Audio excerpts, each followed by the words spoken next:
Fala galera do GV, aqui é o professor Eduardo Barreto e hoje a gente vai dar continuidade às nossas aulas falando sobre a Biologia 2, capítulo 2, que vem para falar sobre a classificação de seres vivos, algo que é muito pensado pela humanidade, é uma incógnita para a gente, como que a gente vai classificar esses seres vivos. Houveram muitos cientistas que tentaram classificar esses organismos vivos, só que o que teve mais sucesso foi nosso querido amigo Linneu. O Linneu, moçada, ele é considerado o pai da taxonomia moderna. A taxonomia, moçada, é um conjunto de regras para classificar os seres vivos, certo? Dentre essas regras está a colocação de nomes para esses seres vivos, tá? A gente vai ver que tem uma regrinha para colocar nomes, tá? Bom, o maior de todos foi Linneu, von Karl Linné. Cara, Linneu, ele era um fixista, ele não acreditava que os seres vivos poderiam se modificar ao longo das gerações, ele não acreditava na evolução, ele comparava as formas dos organismos. Ele ia de acordo com a semelhança, a tipagem. Ele olhava dois animais parecidos e falava, legal, vocês pertencem a um grupo mais próximo. E isso faz sentido, moçada. Se eu olho um leopardo e um guepardo, é muito mais lógico pensar que esses caras são mais próximos do que eu comparar um leopardo com um hipopótamo, por exemplo. Então teria uma discrepância maior. E Linneu acreditava justamente nisso, onde ele ia agrupar os organismos de acordo com as suas características físicas. Tudo bem? Ele não tinha muito conhecimento sobre genética, sobre evolução, DNA, nada disso. Ele foi meramente na tipagem, ok? E ele criou níveis taxonômicos. Esses níveis vão dos mais gerais, os mais abrangentes, até o nível mais específico. Esses níveis também podem ser chamados de táxons. Táxons e níveis são as mesmas coisas, tudo bem? Então vamos lá. Percebam o seguinte, que conforme eu vou saindo de espécie em direção ao reino, perceba que a minha diversidade biológica ela vai aumentando. De contrapartida, se eu venho do reino para a espécie, eu vou aumentando a semelhança. Tudo bem até aí, moçada? Então, olha que interessante. Essa sequência de níveis taxonômicos, vocês têm que ter em mente, vocês têm que gravar e na ordem certa. Não pode alterar nenhum desses níveis. Para facilitar a nossa vida, existe um macetinho que é o reficofage. Como assim? Re de reino, que é o nível taxonômico mais alto. Fi de filo, C de classe, O de ordem, F de família, Fá de família, G de gênero, E de espécie. Tudo bem até aí? Aqui eu coloquei de exemplo a nossa taxonomia, a nossa classificação. Nós pertencemos ao reino Animalia. Molecada, você fala assim, galera, eu quero 2 animais.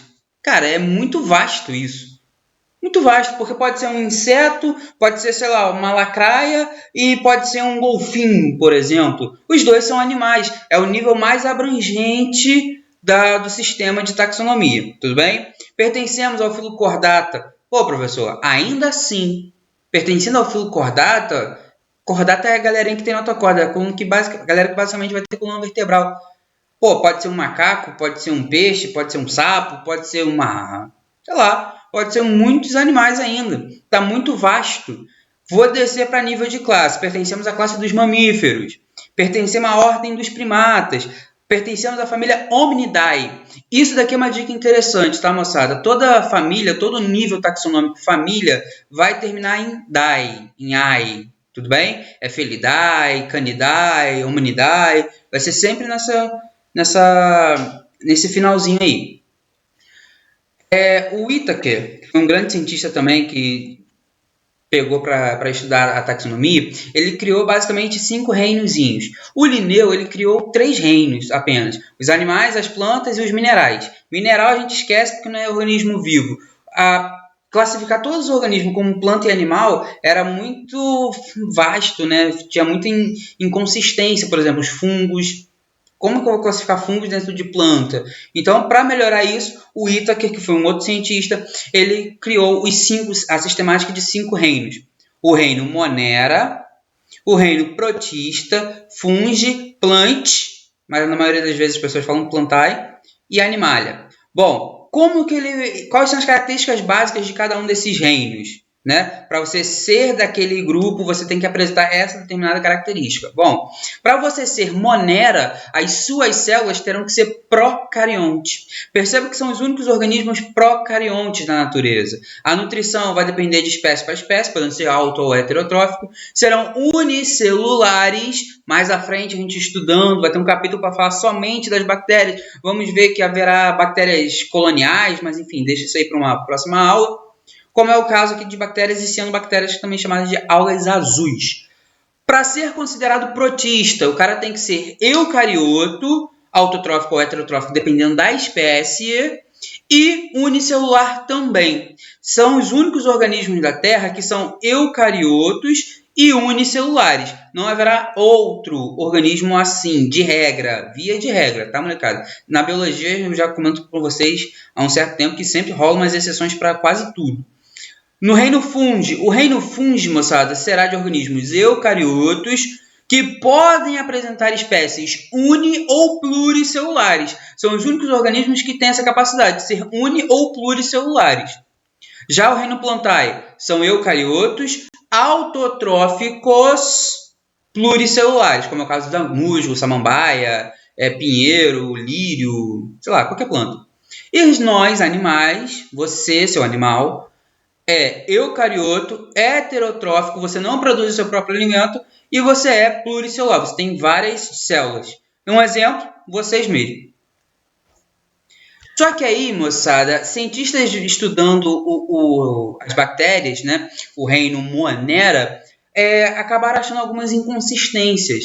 Dentro dessas, surgiram, após o estudo dessas inconsistências, criamos mais um reino, o sexto reino, o reino Archaea. Qual é a diferença básica, moçada? Bom, as bactérias normais e as árqueas são todas duas procariotas. Entretanto, quando a gente analisa o DNA das árqueas, vemos que elas são mais aparentadas com o domínio eucária do que com o domínio bactéria. Por isso que a gente separou. Professor, quem são essas árqueas? Molecada, essas árqueas são normalmente chamadas de bactérias extremófilas. Bactérias que vivem em regiões extremamente complicadas de sobrevivência. Por exemplo, a altas temperaturas, a grande pressão de água, a altos níveis de salinidade.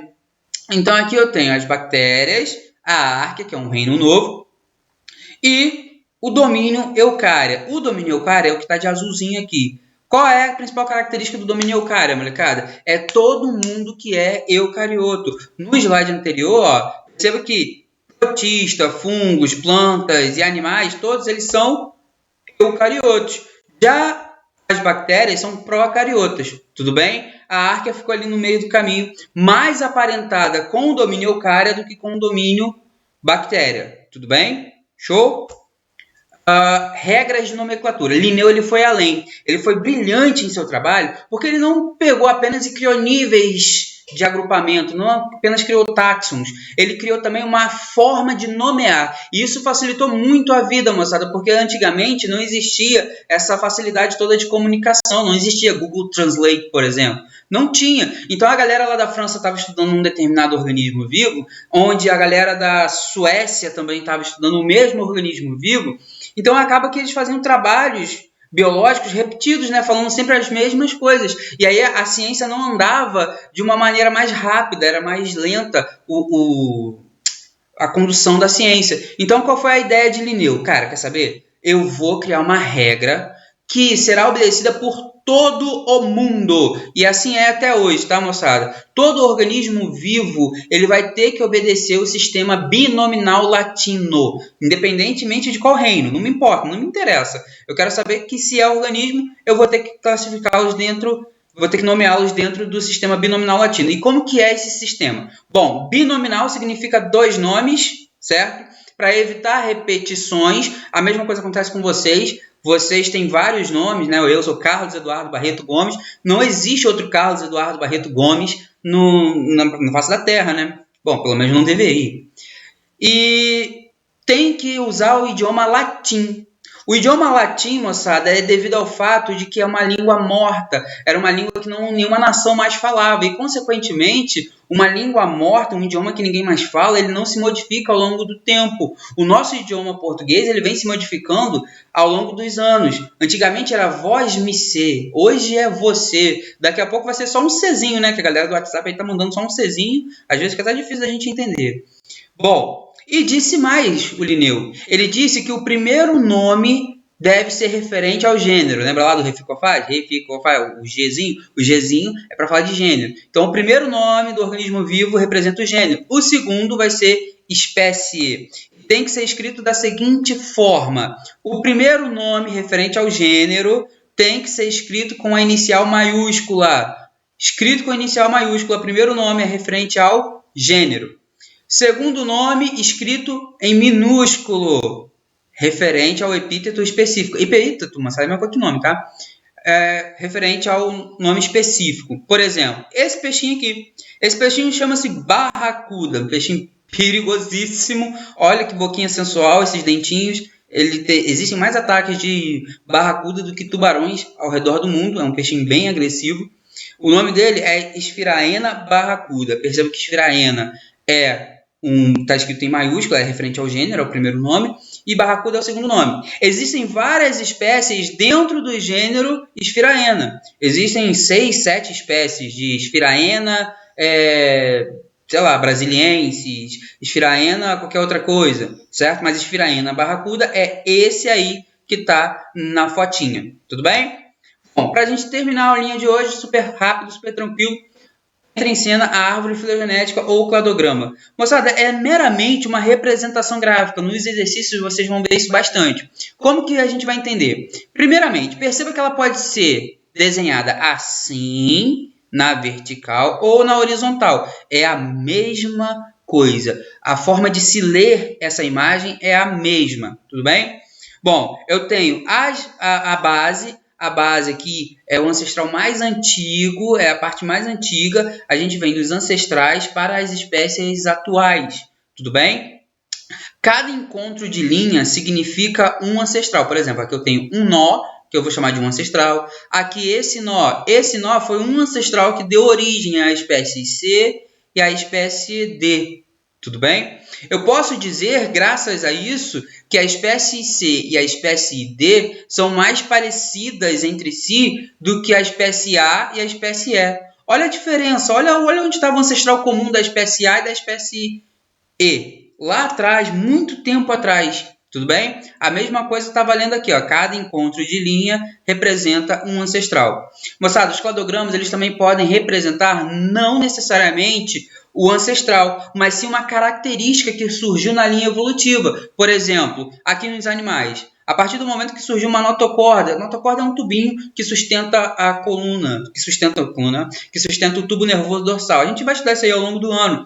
E tem animais que vão ter essa característica. Então, significa que daqui para cima, todos os animais que se formaram aqui, nessa pegada aí, todos esses animais irão ter o raio da notocorda. Crânio, cabeça, aqui, ó, isso aqui, crânio. Bom, ter crânio só a partir desse pedaço aqui. Esses animais aqui, ó, esse carinha aqui, ó, o anfíxio, ele não tem crânio. Um exemplo mais prático para a gente, mais perto de nós. Presença de pelos, por exemplo, pelos. Os únicos animais que apresentarão pelos, ó, pelo está aqui, marcando aqui no cladograma. Os únicos animais que terão pelos serão os mamíferos. Tudo bem? Bom, molecada, espero que vocês tenham curtido. Eu estou analisando os exercícios de casa de vocês lá da plataforma. Vai lá na plataforma, faça os exercícios, porque vem um relatório para mim no meu e-mail pessoal, mostrando aonde vocês estão errando, aonde vocês estão acertando, e aí eu posso avaliar vocês. Molecada, não deixem de fazer as atividades. Bons estudos. Logo, logo estaremos juntos. Até a próxima.